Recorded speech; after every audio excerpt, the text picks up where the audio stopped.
Go ahead. Entertainment for one. One. It's only 4 things in life you must really do. Keep your faith, wake up in the morning, get that money, find you a very nice honey to chill with, somebody solid. Ladies, find you a solid dude. And number 4, subscribe. Make sure you subscribe to the E4 Entertainment for One podcast. Do we really need a reboot of A Different World? No.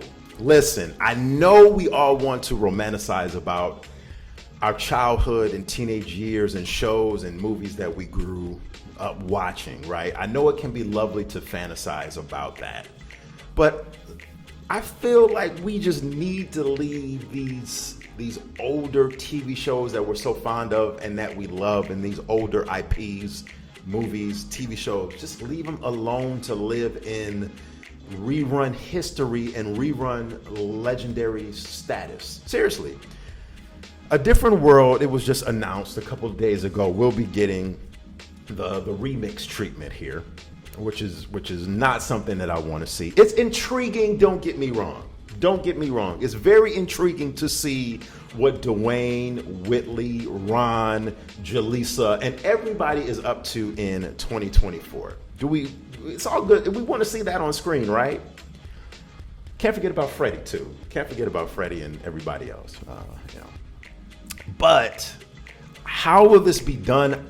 Listen, if it's going to be anything like the way that NBC and Universal have did the Bel Air show, which is there's a lot of rumblings, and there is official there's official word that this will get the Bel Air treatment about how they remixed and freaked the Fresh Prince of Bel Air show. This is something exactly what they're going to do with A Different World here.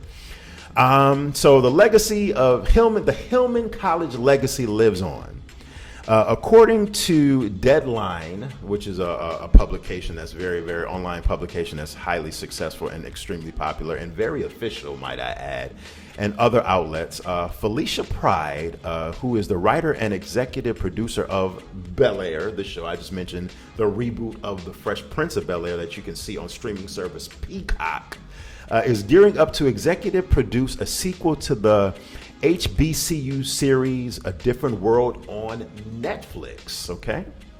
So, the report has noted that this new show will follow the life of Dwayne, Wayne, and Whitley Gilbert's daughter as she navigates her time at Hillman College.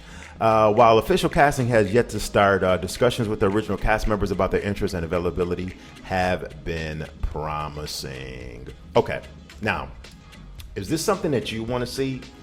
This is where you got to let me know in the comment section. Do you want to see it? And I know a lot of you are going to say yes, but even though I'm against it because, there's some intriguing things here. Some of the intriguing things that I would like to see in this reboot is, of course, like I just mentioned, what are the old cast members up to? Not only Dwayne and Whitley, but like I said, all the other cast members too. It would be interesting to see what they're doing, some 25 years later. How fun would it be to see an HBCU settings given the spotlight, historically black college, even though Hillman obviously is a fictitious historically black college and university. It'll be nice to see an HBCU get in the spotlight on TV. I hope this show doesn't go the such a dramatic route like Bel Air. I've never really watched Bel Air. I never really wanted to gravitate towards it. I think this show should still keep some of those comedic elements and not get too heavy and too serious because, it's the lightheartedness is welcomed. It would be nice, I guess, to see what kind of child Dwayne and Whitley, have. I mean, I'm assuming that she's just like any other teenage girl trying to navigate her way through life and her sexuality and her, spirituality and everything else that the writers are going to throw on top of that. Who from the older days of Hillman College are still there? Probably not many. The guy, which was the cook, I forget his name at the restaurant. I'm pretty sure he's long gone by now because he was older when that series was around 20 years ago. So I don't think he's still there.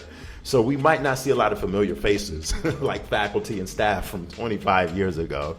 And another good thing is too that Hillman College will be introduced to, even though this was a fictitious school, it'll be introduced to a brand new generation of people. So this does have some positives, even though I see a lot of negatives too. But I'm tossing it to you in the comment section. Do you like this idea? Let me know.